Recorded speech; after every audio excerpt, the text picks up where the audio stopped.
తిరుపతి. ఇది హిందూ పుణ్యక్షేత్రాలలో ఒక క్షేత్రం. సాక్షాత్తు శ్రీ మహావిష్ణువు స్వయంభూగా అవతరించిన 8 క్షేత్రాలలో ఇది ఒకటి. తిరుమలలో చాలా విశేషాలు ఉన్నాయి.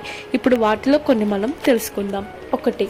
మీరు తిరుమల వెళ్ళినప్పుడు స్వామివారిని చూసినట్లయితే స్వామివారి హస్తాలు నేలను చూపుతున్నట్టుగా ఉంటాయి.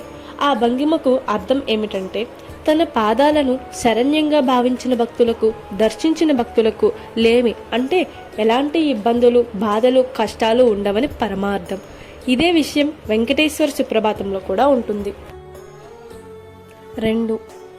తిరుమలలో శ్రీ వెంకటేశ్వర స్వామి వెలసి ఉన్న స్థానంలో బంగారు గోపురం పైన వెండి ద్వారంలో కొలువై ఉన్న శ్రీ వెంకటేశ్వర స్వామి ఉంటారు. దర్శనం అయ్యాక చాలా మంది గోపురం పైనున్న వెంకటేశ్వర స్వామిని చూసి నమస్కరించుకుంటారు. ఈ స్వామివారిని విమాన వెంకటేశ్వర స్వామి అని కూడా అంటారు.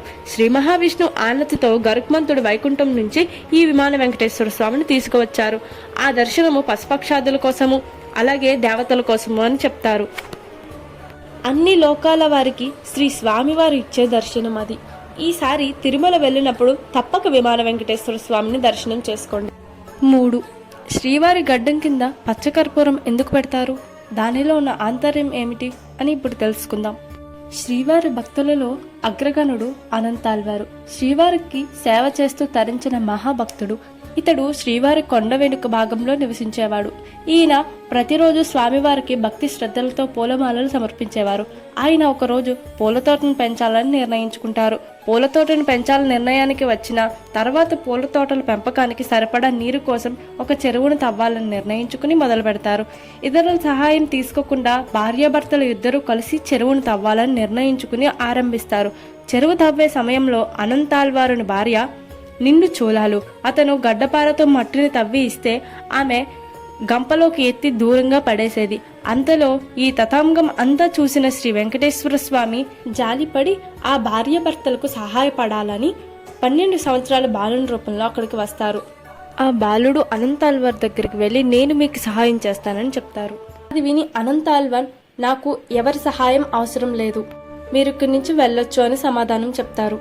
అయినా వినని స్వామివారు అతనికి తెలియకుండా ఆమె భార్య మట్టి పారబోస్తూ ఉంటే ఆమెకు సహాయపడతారు. ఆమె మట్టి తట్టుని తీసుకెళ్లి తొందరగా రావడం గమనించిన అనంతాళ్వార్ భార్యని ప్రశ్నించగా ఆమె బాలుడి సహాయం తీసుకున్నానని చెప్తుంది. దాంతో అతడు ఆగ్రహానికి గురవుతారు. అనంతాళ్వార్ ఎంత చెప్పినా వినకుండా అతనికి సహాయం చేస్తుండడంతో అనంతాళ్వార్కి బాగా కోపం వచ్చి తన చేతిలో ఉన్న గడ్డపారను స్వామివారి మీదకి ఇసురుతాడు. అది బాలుడి రూపంలో ఉన్న స్వామివారి గడ్డానికి తగులుతుంది. దాంతో బాలుడి రూపంలో వచ్చిన వెంకటేశ్వర స్వామి ఆనంద నిలయంలోకి వెళ్లి కనబడకుండా మాయమైపోతారు. అతన్ని అనుసరించుకుంటూ వెళ్లిన అనంతాళ్వారికి స్వామివారు కనిపించారు. ఆనంద నిలయంలోకి వెళ్లి చూడగా శ్రీవారి గడ్డం నుండి రక్తం కారడం చూసి ఆశ్చర్యపోతాడు. తమకి సహాయం చేయడానికి వచ్చిన బాలుడు సాక్షాత్తు శ్రీ వెంకటేశ్వర స్వామి వారే అని గ్రహించి కన్నీళ్లతో స్వామివారిని మన్నించమని కోరుతూ పాదాలపై పడతారు. గాయం వలన కలిగే బాధ నుండి ఉపశమనం పొందడానికి గడ్డం దగ్గర పచ్చకర్పూరం అద్దుతారు. అప్పటి నుంచి రోజు చల్లదనం కోసం గాయంపై చందనం రాసి ఆ తర్వాత పచ్చకర్పూరం పెట్టేవారు. అప్పటి నుంచి శ్రీవారి గడ్డంపై రోజు పచ్చకర్పూరం రాయడం ఆచారంగా మారిపోయింది. ఈసారి మీరు తిరుమలకి వెళ్ళినప్పుడు శ్రీవారిని గాయపరిచిన గడ్డపారిని చూడాలనుకుంటే మహాద్వారం దాటిన తర్వాత కుడివైపు గోడకు వేలాడుతూ ఉండడం చూడవచ్చు. 4.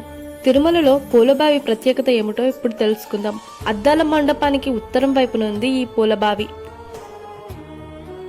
స్వామివారికి అలంకరించిన తులసి పుష్ప పూలమాలలను ఈ క్షేత్రంలో ఎవరికి ప్రసాదంగా ఇచ్చే సాంప్రదాయం లేదు. అందువల్ల ఆ పవిత్ర పువ్వులను ఎవరూ ఉపయోగించకుండా ఆలయంలోని బావిలో వేసేస్తారు. ఇప్పుడు పూలబావి చరిత్ర ఏమిటో తెలుసుకుందాం.